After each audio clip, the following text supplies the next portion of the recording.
Nós vamos ler do versículo 1, na verdade vamos ler o capítulo todo, porque depois a gente vai falando aos poucos, né? Eu vou ler aqui para ir adiantando, aí depois vocês vão lendo os outros versículos, viu? Mateus capítulo 10. Chamando seus 12 discípulos, deu-lhes autoridade para expulsar espíritos imundos e curar todas as doenças e enfermidades. Estes são os nomes dos 12 apóstolos. Primeiro Simão, chamado Pedro, e André, seu irmão, Tiago, filho de Zebedeu, e João, seu irmão, Filipe, Bartolomeu, Tomé e Mateus, o publicano, Tiago, filho de Alfeu, e Tadeu, Simão, o zelote, e Judas Iscariotes, que o traiu. Jesus enviou os 12 com as seguintes instruções: não se dirija aos gentios, nem entre em cidade alguma dos samaritanos. Antes, dirijam-se às ovelhas perdidas de Israel. Por onde forem, pregue essa mensagem: o reino dos céus está próximo. Curem os enfermos, ressuscitem os mortos, purifiquem os leprosos, expulsem os demônios. Vocês receberão de graça, deem também de graça.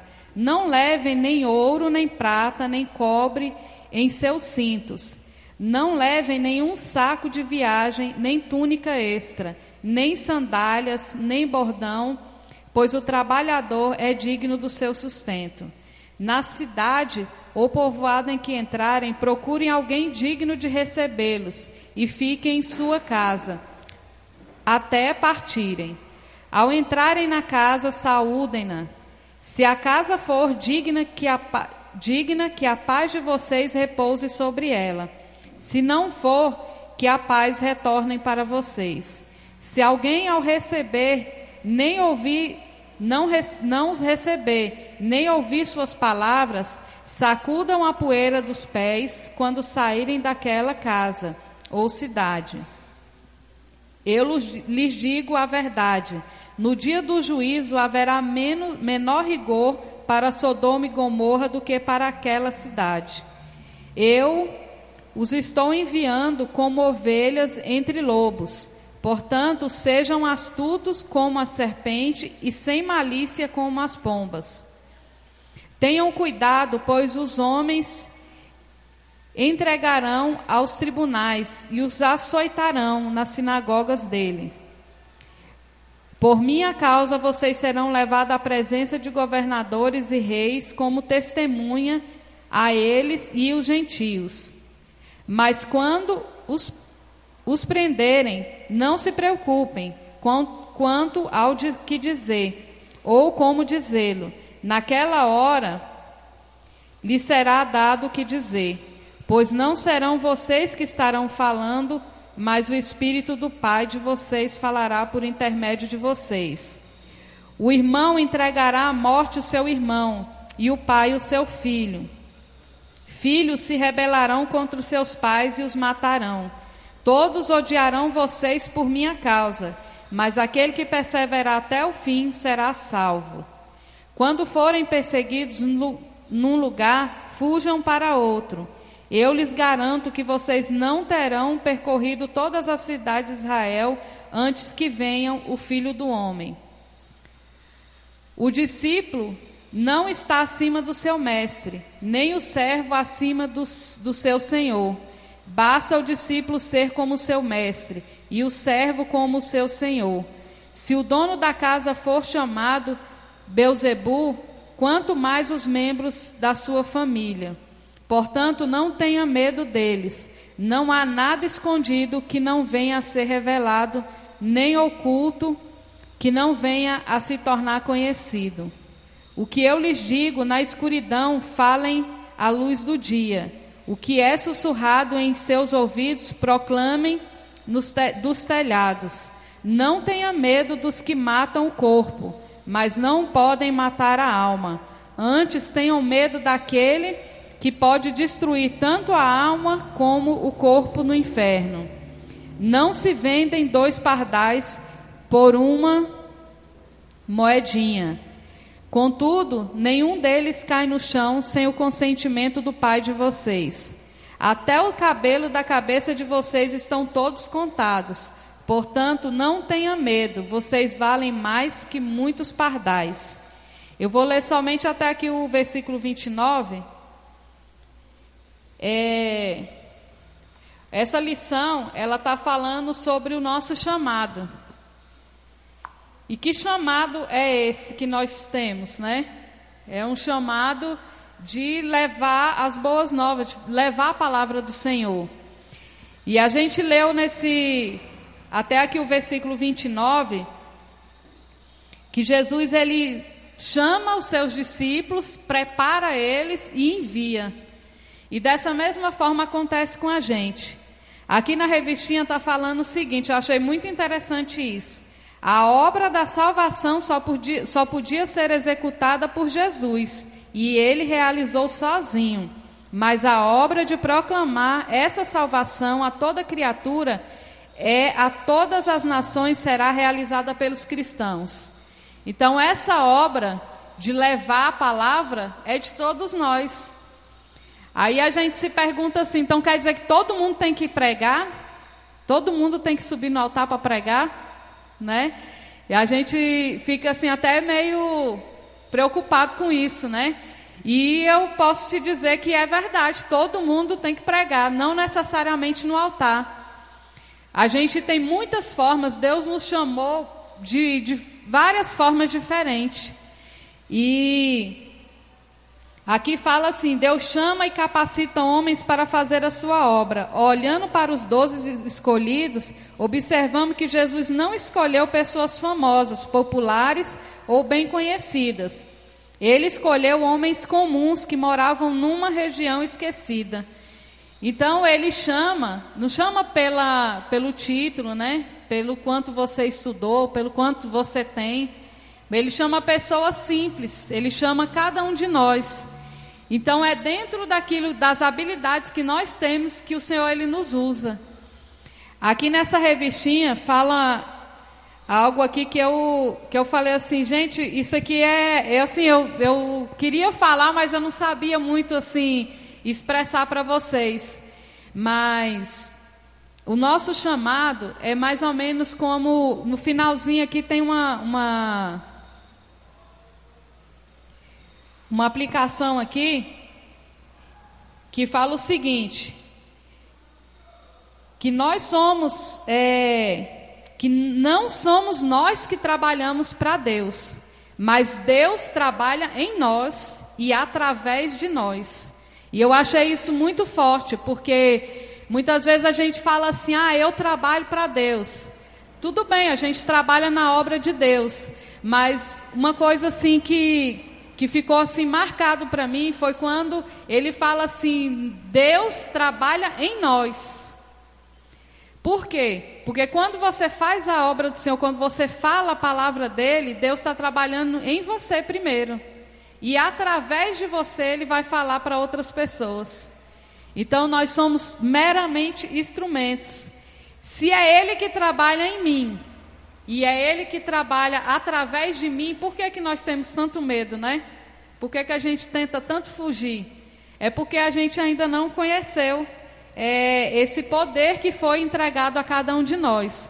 Esse poder ele não foi entregado aos discípulos. Aqui a gente vai ver aqui os primeiros trabalhadores chamados por Jesus foram os apóstolos. E foi Jesus quem usou pela primeira vez esse título de apóstolo, né? E no mesmo sentido, Paulo, o termo apóstolo, foi aplicado de forma genérica para evangelistas e missionários com o sentido de pessoas enviadas, mas nunca igual aos 12. Existem pré-requisitos para que a gente venha fazer a obra do Senhor. Ou seja, quando Ele nos chama, Ele não chama a gente de qualquer forma, né? E a gente pensa assim, mas eu não vou dar conta. Quando você lê a palavra do Senhor, você vai ver vários homens que foram chamados, como Jeremias, como Moisés, como tantos outros, que quando receberam chamada acharam que não ia dar conta, né? Vocês mesmo podem ver isso. Ele chama e nos dá poder. Ele nos chama e Ele nos prepara, Ele nos capacita, Ele nos dá poder e autoridade que através do nome dEle nós vamos realizar as obras que é para ser realizada. Outra característica, Ele chama pessoas comuns, ou seja, Ele chama qualquer um de nós, uma criança, Ele chama jovem, Ele chama adulto, Ele chama uma pessoa já avançada de idade. Então Ele chama qualquer um de nós e são pessoas comuns. Você não precisa ter nada de sobrenatural para Deus te chamar. Ele capacita para que a gente venha se desenvolver. E isso é uma coisa muito interessante. Como que Deus ele vai trabalhar nas nossas vidas se a gente não der lugar? Como que Ele vai nos ensinar se a gente não se colocar na posição de aprendiz, de servo, né? A gente precisa estar disposto a aprender. Outra característica, todos nós temos uma missão. Então não adianta você dizer, não, eu não fui chamado para nada, eu só fui chamado para vir para a igreja e sentar no banco. Isso é mentira do diabo, viu, gente? Todo mundo foi chamado com uma missão. Uma coisa que eu acho muito legal assim nesse texto é que Jesus ele não mente para ninguém, não engana ninguém. O nosso chamado, ele traz dificuldades.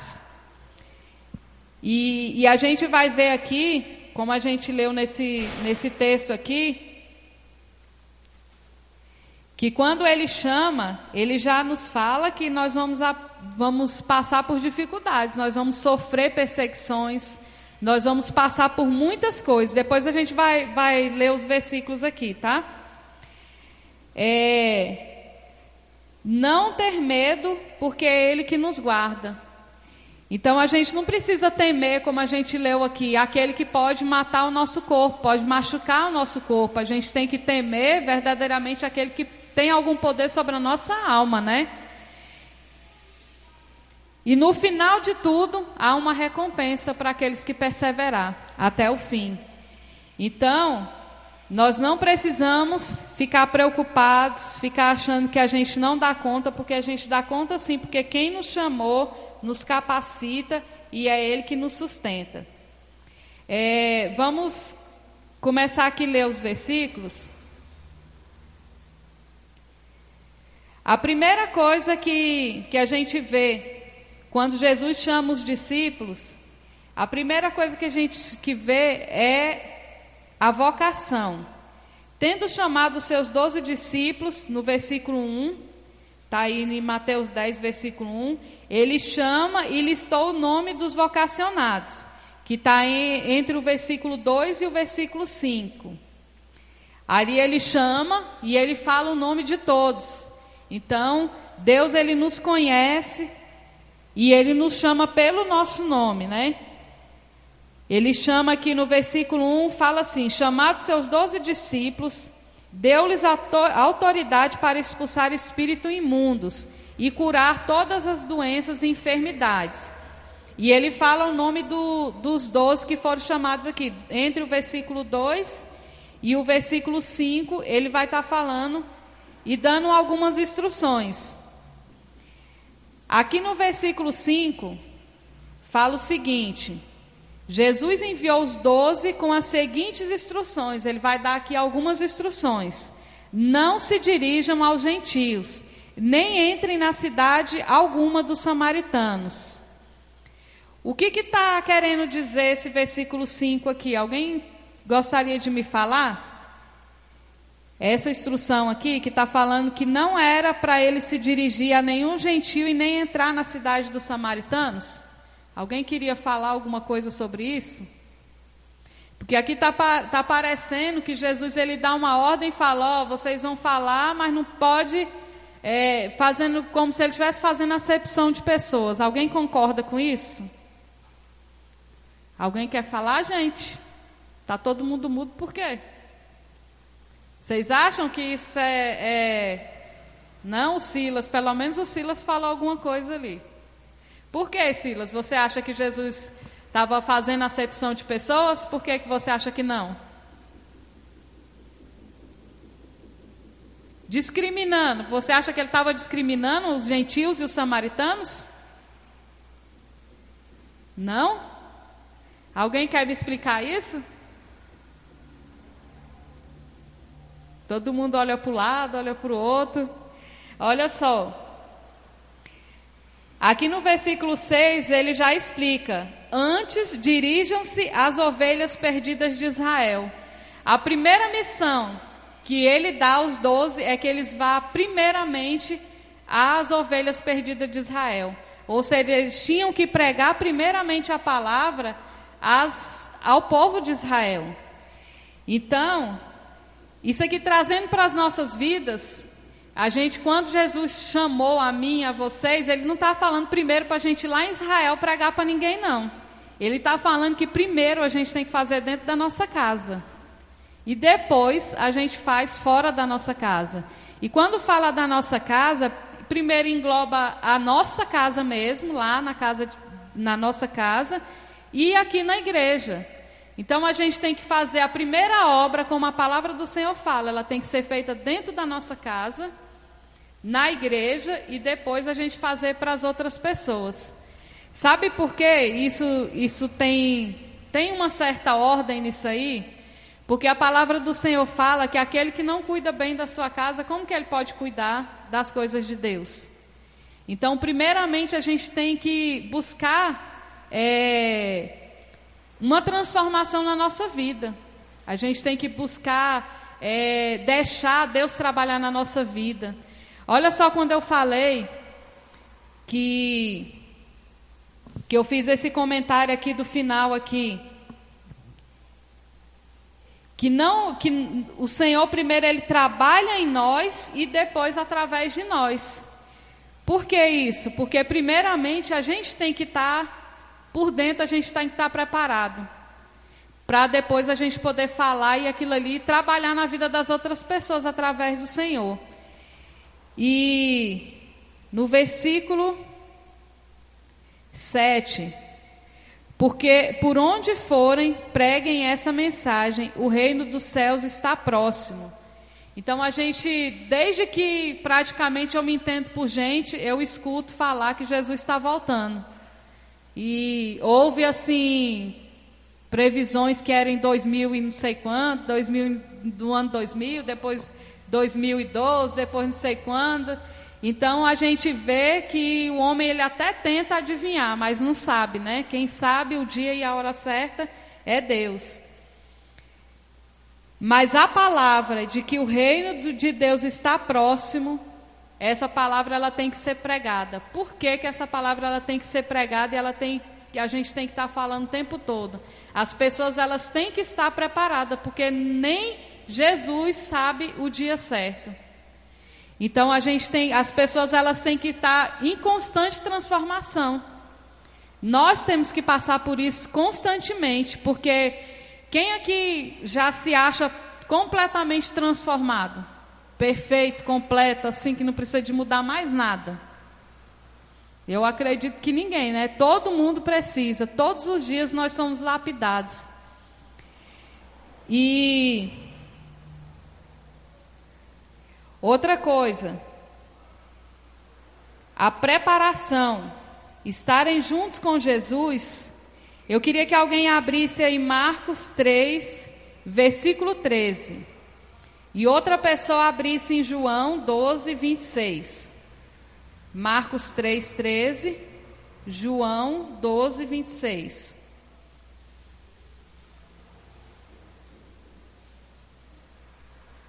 Marcos 3, 13 e João 2, 12, 26. Quem abriu pode ler, Marcos.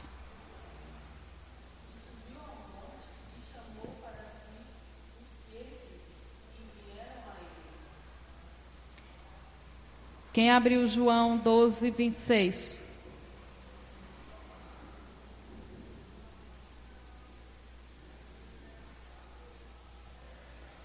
Quem?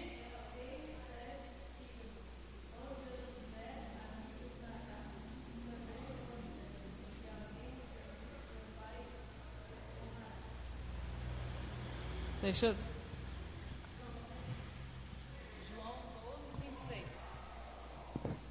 Se alguém me servir, siga-me. E onde eu estiver, ali estará também o meu servo. E se alguém me servir, meu Pai honrará.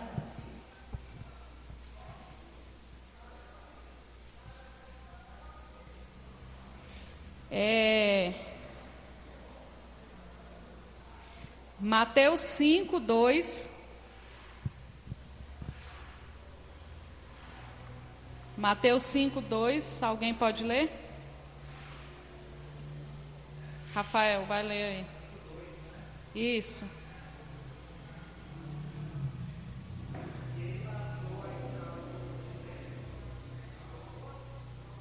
Oi? Não, só o 2 mesmo. Só o 2 mesmo.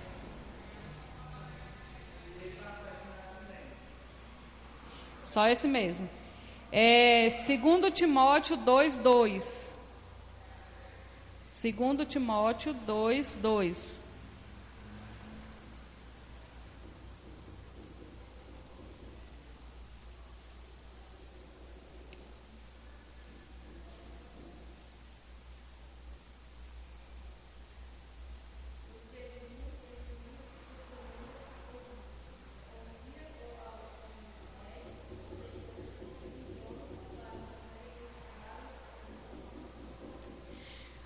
A gente está vendo aqui que os discípulos eles foram preparados, eles foram ensinados, né? O Rafael leu aí 5:2, parece bem curtinho, né? Parece até que ficou faltando alguma coisa. Mas olha só, ele começou a ensiná-los. Quem começou a ensinar? Aqui está falando sobre as bem-aventuranças, né? Quando Jesus chegou ali no monte e começou a ensinar. Então, Jesus chamou e sentou e ensinou. Então, nós precisamos aprender. Não existe aquela pessoa que fala que já sabe de tudo e que não precisa de aprender nada. A palavra do Senhor, ela fala que nós precisamos aprender, sim. E nós temos um mestre que nos ensina, né? Claro que nos dias de hoje, né, a gente não tem esse privilégio que os discípulos tiveram de sentar ali à volta de Jesus. E como é que a gente aprende? Hoje, Jesus nos ensina. Alguém quer falar? A Márcia falou aqui bem baixinho, mas eu queria ouvir um jovem. Alguém pode me dizer como Jesus mesmo nos ensina nos dias de hoje? Exatamente. Olha o que Jesus bem aqui, ó, nos ensinando. Então nós não tivemos o privilégio de ter Jesus ali ao vivo, né, sentar ali em volta dele para ele nos ensinar, mas nós temos a palavra, ele deixou a palavra para que a gente aprenda, né? Então nós precisamos de vocação, e vocação é habilidade, talento ou aptidão natural. Então todo mundo tem. Não adianta a gente dizer que nós não temos, porque nós temos. Segundo, preparação. E depois que nós somos preparados, né? Aqui a preparação, ela inclui o ensino, ela incluiu a autoridade que foi determinada, né, para os discípulos. E que a gente vê que ele fala que eles recebiam autoridade sobre os espíritos imundos para expulsá-los e autoridade para curar todos os tipos de doenças e enfermidades. Vocês acham que nos dias de hoje nós temos essa autoridade para expulsar demônios, para curar pessoas? E por que será que a gente não usa, né? Nós temos que buscar e crer, nós temos que ter fé, porque muitas vezes a gente não tem fé. E nós temos esse poder sim de orar pela vida. É até bom o Silas estar aqui, porque eu nunca esqueci um dia lá na salinha. Posso contar, Silas? Eu vou contar. Eu vou contar e depois ele vai saber, depois que eu contar, e se ele ficar bravo, né? Eu fiquei assim muito feliz, porque um dia lá na salinha, eu estava falando sobre a oração com as crianças, né? E falando do poder da oração. E aí eu pedi para eles contar experiências que eles tiveram de coisas que eles oraram e eles viram que aconteceu. E o Silas falou que orava pelo pai dele. O pai dele vir para a igreja. E olha só, que tremendo, né? Pode deixar que eu vou falar isso no altar também, viu, Silas? Vou contar esse seu testemunho no altar. Então, olha só que tremendo. A autoridade já foi dada. O céu, mas você contou publicamente lá na salinha já. Então tá bem, gente, não conta para ninguém, hein? Vou dar oportunidade para ele. Então, assim, Deus deu essa autoridade para a gente orar crendo, porque isso acontece. Ele orou, a vontade de Deus era assim, porque a vontade de Deus é de salvar, é de resgatar, é de restaurar, e aconteceu, conforme a vontade de Deus aconteceu, né? Então, olha só que tremendo. Então, essa autoridade, ela já nos foi dada, precisa somente a gente usar essa autoridade. E depois que a gente é chamado, preparado, Deus nos envia. E os 12, eles foram enviados, né? Como diz aqui em Mateus 10, versículo 5. E aí, os discípulos, eles precisaram de algumas instruções. As instruções foram o público-alvo, que foi o que eu falei para vocês, que primeiramente eles tinham que pregar para o povo de Israel. O conteúdo da missão, que era pregar, curar, ressuscitar, purificar e libertar. E Jesus, ele fala uma coisa muito interessante. Ele fala que tudo deveria ser feito gratuitamente, não de forma comercial, de graça recebeste, de graça dai, no versículo 8. Na parte B do versículo 8 está falando aí. E a gente vê hoje em dia um pouquinho diferente, um pouquinho não, muito diferente em muitos lugares, né? As pessoas comercializando a palavra do Senhor. E isso é muito triste, porque quando Jesus enviou, Ele deu essa instrução, está aqui na palavra, que a gente não deve cobrar aquilo que é dado de graça. Essa palavra, né, o que Deus faz na nossa vida, Ele cobra da gente alguma coisa? Vocês acham que cobra? Ele não cobra. E por que a gente... Eu queria que os jovens fizessem silêncio, gente. Douglas... Então, por que muitas pessoas elas querem cobrar, elas querem comercializar, sendo que a palavra do Senhor está falando que não? Outra instrução: os apóstolos devem ter vida despojada, ou seja, eles não precisavam se preocupar, eles não precisavam ficar acumulando nada, acumulando riqueza, eles não precisavam dessa preocupação, porque quem cuida de nós é o Senhor. Claro que nós precisamos trabalhar, nós precisamos correr atrás das nossas coisas, mas a palavra do Senhor, ela nos orienta para que a gente não viva desesperado, né? Querendo acumular as coisas, pensando no dia de amanhã, desesperadamente. Então a palavra do Senhor, ela nos garante isso, porque fala aqui que o trabalhador é digno do seu alimento. Ou seja, quando a gente se dispõe ao Senhor, e a gente faz a nossa parte estudando, trabalhando, né? Isso é uma parte que nós temos que fazer na nossa vida. Mas quando a gente confia no Senhor e se dispõe, Ele cuida daquilo que a gente precisa. Quem que já não passou por dificuldade e a gente viu o socorro chegar bem na hora, né? O Senhor, Ele nos socorrer, Ele nos dá o sustento. E isso acontece. Outra instrução: abençoar e amaldiçoar. Epa, que coisa feia, né? Jesus está mandando a gente amaldiçoar alguém? Não. A palavra diz assim: Jesus diz para os apóstolos: abençoar com paz a cidade e povoado e casa que os receberem. Caso houver alguma rejeição, a atitude deve ser outra. Está aqui no versículo 14. Eu vou ler aqui para a gente entender.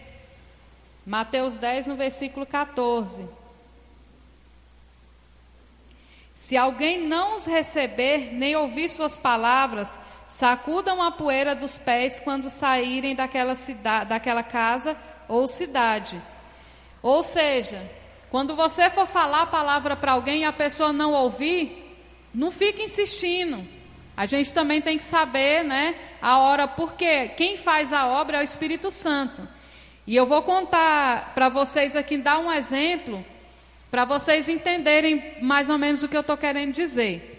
Uma vez uma pessoa, uma amiga minha, ela falou que quando tinha reuniões na família dela, né, almoço, alguma coisa assim, ela pegava e ficava falando, né, as pessoas da família dela bebiam, e assim, não era da igreja, né, então as pessoas, ela ficava falando da palavra, ó, isso aí é pecado, bebida, esse negócio é pecado, vocês vão para o inferno se vocês continuarem desse jeito. E as pessoas foram tomando, assim, um certo ranço dela, né, por causa do que ela ficava falando. E um dia ela chegou em mim e falou assim, eu nem vou mais. Eu falei, mas quando a gente faz isso, a gente está fazendo errado. A gente tem que ir, tem que ser agradável. Claro que você não vai sentar lá e beber. E quando, dependendo da situação, você tem que realmente se afastar. Você tem que, certas coisas, certas festas, certas coisas, você saia com educação. Não, eu não posso ir, alguma coisa assim. Mas tem certas coisas na nossa família que a gente tem que ir sim fazer a diferença. Não falando, né, da forma dura que muitas vezes a gente fala, né, sem sabedoria. A palavra do Senhor, ela tem que ser falada com amor. Então, como que você vai chegar para um ímpio e falar, você vai morrer e vai para o inferno, se você ficar desse jeito aí? A pessoa, ela não vai querer ouvir. Então, a gente tem que ter sabedoria, né? E a palavra aqui fala aqui, que quando a pessoa, você falar e a pessoa rejeitar, você tem que saber o momento certo de você calar. Muitas vezes as nossas atitudes, ela fala mais do que as nossas palavras. Quando a pessoa vê você, uma pessoa agradável, vê que você está ali, que você, poxa, fulano é evangélico, mas é uma pessoa tão agradável da gente conversar, as pessoas, elas vão querer ter interesse de conhecer esse Jesus. E não o contrário, o nosso papel não é fazer o contrário. As pessoas falam, nossa, mas crente é chato, Deus me livre. Então a gente tem que, muito pelo contrário, as pessoas, elas têm que ver em nós algo diferente. E é isso que esse versículo está querendo dizer, que a gente tem que saber quando as pessoas não quiserem ouvir, a gente tem que saber calar, e quando aquele lugar não for um lugar apropriado para nós, a gente tem que sacudir a poeira dos pés e sair daquele local, amém?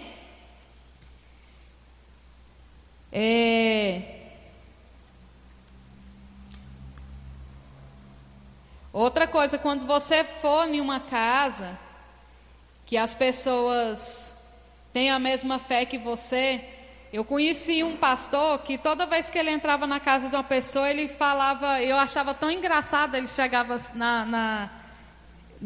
nas casas e falava assim, que a paz de Cristo esteja sobre este lar. E eu achava aquilo ali meio que fanático, né? Eu falava, esse pastor é meio esquisito. Mas a gente tem que falar sim, a gente tem que entrar e falar, né? Claro que muitas vezes você vai falar, poxa, eu sou jovem, vou chegar na casa dos outros, vou ficar falando isso. Mas fale em espírito, né? Abençoa aquele lá. Quando sair, agradeça, né? A gente tem que abençoar as pessoas, né? Os lares, o lugar onde a gente vai e é bem tratado. E o Senhor, Ele deu algumas advertências aqui. O evangelho, os seus pregadores sempre serão perseguidos. Jesus, ele fala para os seus discípulos de 4 fontes de perseguição. Ou seja, ele fala que os discípulos, né, e nós também sofreríamos e vamos sofrer alguns tipos de perseguição. Primeiro, perseguição religiosa. Até nos dias de hoje a gente vê muitas guerras aí por causa de perseguições, né, religiosas. A gente vê que muitos países aí, eles fazem guerras em nome de Deus, né, entre aspas. Isso. Então a gente vê que tem países que são muçulmanos, outros judeus. Então essas guerras, elas existiram e elas existem. E também, né, trazendo para a nossa realidade, essas guerras religiosas, elas também existem. Dentro da igreja mesmo existe isso. Né? Pessoas que acreditam, pensam de uma forma, outras de outra forma diferente. e começa a ter alguns tipos de perseguição. Perseguição do Estado. A gente vê que tem muitos países aí que as pessoas elas são proibidas de pregar o Evangelho. Então essas perseguições elas também existem. Perseguição familiar. Inclusive eu queria até, nessa perseguição do Estado aqui, eu queria trazer uma lembrança para vocês. Vocês sabiam que a Coreia do Norte, China, Irã e outros países aí, a perseguição religiosa lá é severa. E esses dias eu estava vendo no jornal, todo mundo está vendo aí falando, né, o tempo todo, não só nos jornais, rede social, tudo, falando desse vírus aí lá na China, que está devastando mesmo. E eu estava pensando, falando, gente, a China tem uma perseguição tão grande contra o Evangelho, e olha só o que está acontecendo, né? A gente vê que Jesus ele está voltando, os sinais estão aí. Então essa perseguição do Estado, né? Ou seja, onde o presidente, o imperador ou o rei, sei lá o que, ele proíbe da palavra ser pregada. Essas perseguições elas existem sim, nos dias de hoje, não só antigamente não, viu? Perseguição familiar, outra perseguição que também existe, que está no versículo 21 que a gente leu, família, pai contra filho, filho contra pai, essas perseguições elas também existem, né? Alguém aqui já, assim, ou teve alguma experiência ou já viveu isso, de quando você se converteu à família, algumas pessoas da família se afastam? Né? Isso aí também existe. Muitas vezes, assim, um exemplo, uma família que é toda espírita, de repente uma pessoa se converte, pensa na tribulação que não vai ser dentro dessa casa com essa pessoa, né? Então,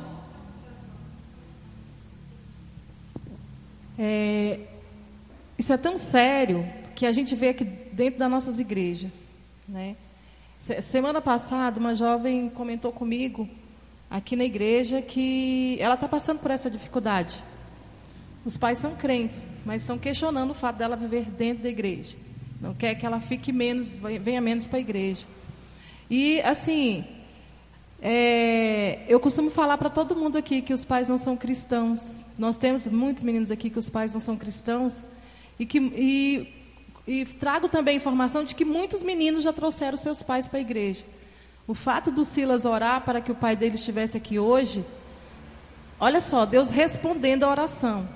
E com certeza, muitos pais não permitem que os filhos venham à igreja. Nós vemos aqui a irmã Sônia, por exemplo. Por que a irmã Sônia não é tão assídua à igreja? Ela é assídua e ela fica muito feliz quando ela chega à igreja. Porque nem a família dela toda não é evangélica. Mas ela jamais deixa de vir. Ela consegue associar o tempo que ela tem para vir buscar o Senhor. E eu falo com experiência própria, porque eu já contei meu testemunho para vocês. Quando eu aceitei Jesus, eu era sozinha na minha casa. Meus pais, minha mãe era cristã, metade da minha família era espírita. Então, quando eu aceitei Jesus, o título que eles utilizaram foi uma decepção amorosa. Então, ninguém aceitava que eu fosse crente, a crente, né? Mas o Senhor, Ele me honrou de tal forma que eu orei e Deus foi salvando um por um, né? Então, a perseverança.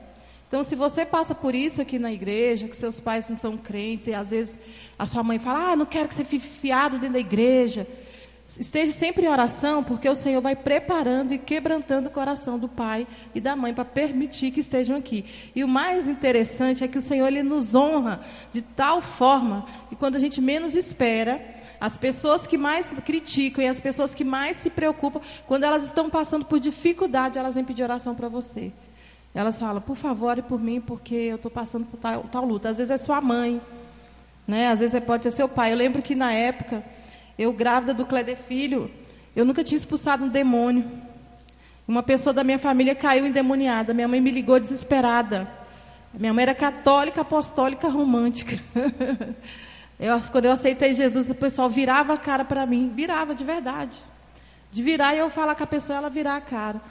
E a minha mãe me ligar e falar, pelo amor de Deus, vem aqui agora para expulsar esse demônio. Foram várias vezes. E eu tive que descer orando, Senhor, não sei expulsar demônio, vamos comigo, pelo amor de Deus. Desesperada, e o Senhor me dá autoridade, eu colocar a mão e o demônio sair. Então, isso aí é poder de Deus nas nossas vidas. Amém?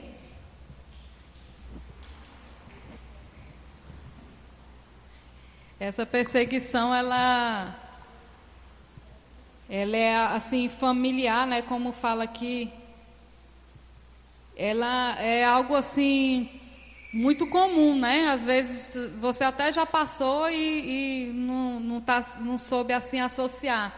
A Ana contando esse testemunho, eu estou lembrando aqui que eu já fui criticada de um tanto que vocês não têm noção. Muitas pessoas falam assim: ah, você vive na igreja, que não sei o quê. E assim, as pessoas não conhecem a minha realidade, não conhecem a minha necessidade de estar dentro da igreja.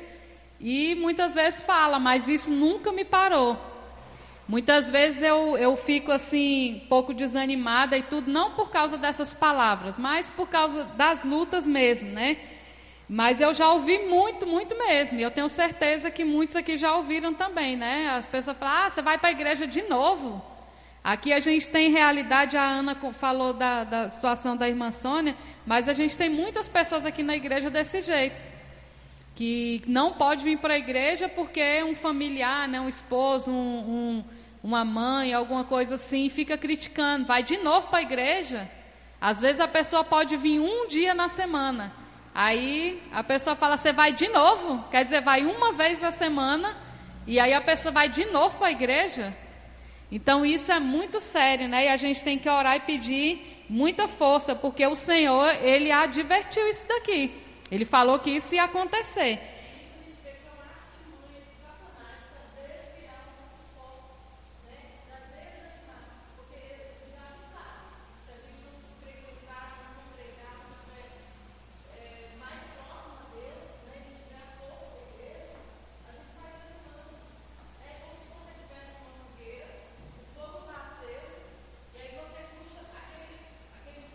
Um galho.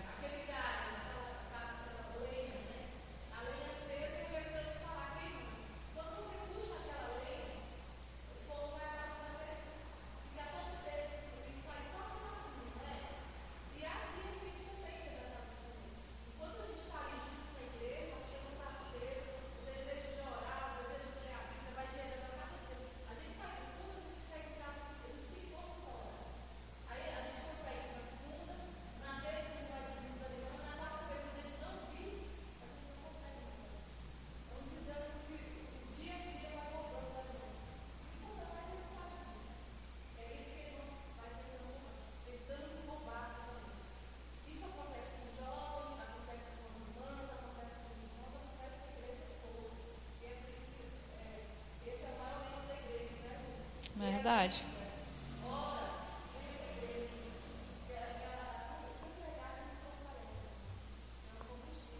Verdade. E existe também a perseguição geral, né? Todos os odiarão, está no versículo 22. Todos os odiarão por causa do seu compromisso com Deus. Então as pessoas, elas se incomodam mesmo de você ter um compromisso com Deus. As pessoas se incomodam de você se vestir de determinada forma. As pessoas se incomodam. Esses dias eu ouvi um comentário assim: você tem que sair, não é só com o pessoal da igreja não, tem que sair com outras pessoas, assim, fora, né, do pessoal da igreja. Eu falei, gente, sair com o pessoal da igreja é algo tão gostoso, que a gente brinca, a gente ri, faz palhaçada, né? A última vez mesmo que a gente saiu, me deu uma crise de riso tão grande que eu não consegui nem tirar uma foto, tive que me esconder.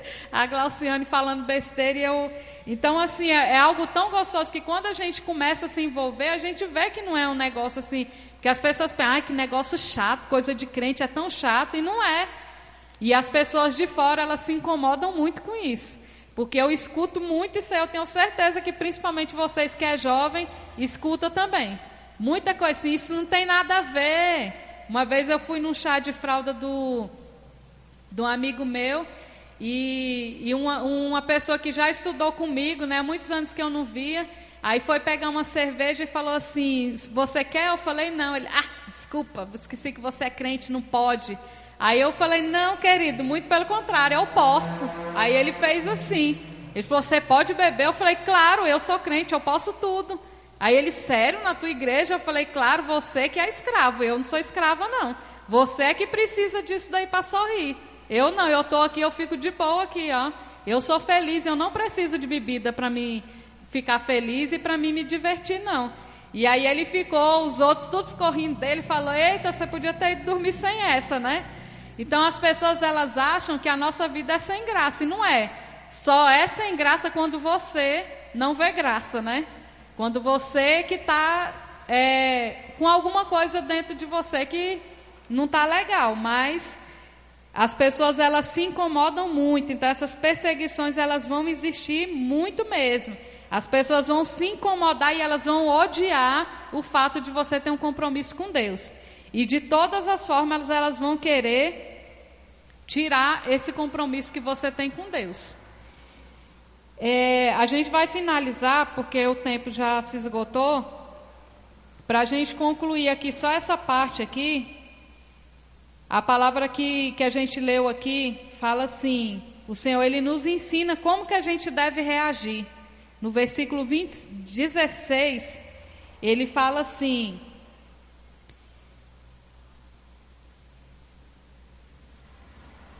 eu os estou enviando como ovelhas entre lobos, ou seja, Ele está nos enviando e Ele sabe que a gente ia estar no meio de lobos. E a gente precisava aprender a se defender, a gente precisa. E Ele dá essa orientação, portanto, sejam astutos como a serpente e sem malícia como as pombas. Ou seja, você tem que ser esperto, mas também você não pode ser maldoso, né? Você tem que saber, né, pedir orientação para o Espírito Santo. E isso é uma coisa assim que a gente pede e o Espírito Santo dá. A gente tem que ter sabedoria, a gente tem que ter discernimento daquilo que é ruim, daquilo que o inimigo está tramando para nos tirar da presença do Senhor. E a gente tem que ser simples como a pomba. A pomba, ela não tem maldade, né? Então, a gente tem que saber administrar essas duas coisas. Tem pessoas que elas vê maldade, vê defeito em tudo. E nós não podemos ser dessa forma. Mas nós devemos sim pedir o discernimento do Espírito Santo para quando o inimigo ele estiver armando uma cilada para nos tirar da presença de Deus, a gente saber, opa, isso aí está errado e eu não vou cair nessa. Então isso é muito sério e a gente pode pedir isso para o Espírito Santo e ter certeza que Ele vai nos dar. Amém? A gente vai encerrar aqui essa parte, depois vai ser dada continuidade dessas orientações que foi dada. E só queria lembrar vocês dessa parte que eu li aqui, que nós fomos chamados para Deus trabalhar nas nossas vidas e através das nossas vidas. Então você foi chamado para isso. A gente não tem que ter medo, a gente não tem que ouvir o inimigo falando assim, você não é capaz, você é capaz sim. E eu queria que você se colocasse de pé. Vamos estar orando para encerrar. A Ana Cláudia vai estar fazendo, a irmã Márcia vai estar fazendo a oração final. Amém? Eu queria agradecer essa oportunidade que hoje o Senhor me deu de estar aqui, compartilhando com vocês essa palavra. Falo para vocês assim que eu aprendo tanto quanto vocês, né? Não estou aqui porque eu sou mais ou sei mais do que ninguém, não. A gente aprende junto, a escola bíblica é para isso, para a gente aprender junto com a palavra do Senhor, amém? Amém. Vamos orar para encerrar, amém, igreja?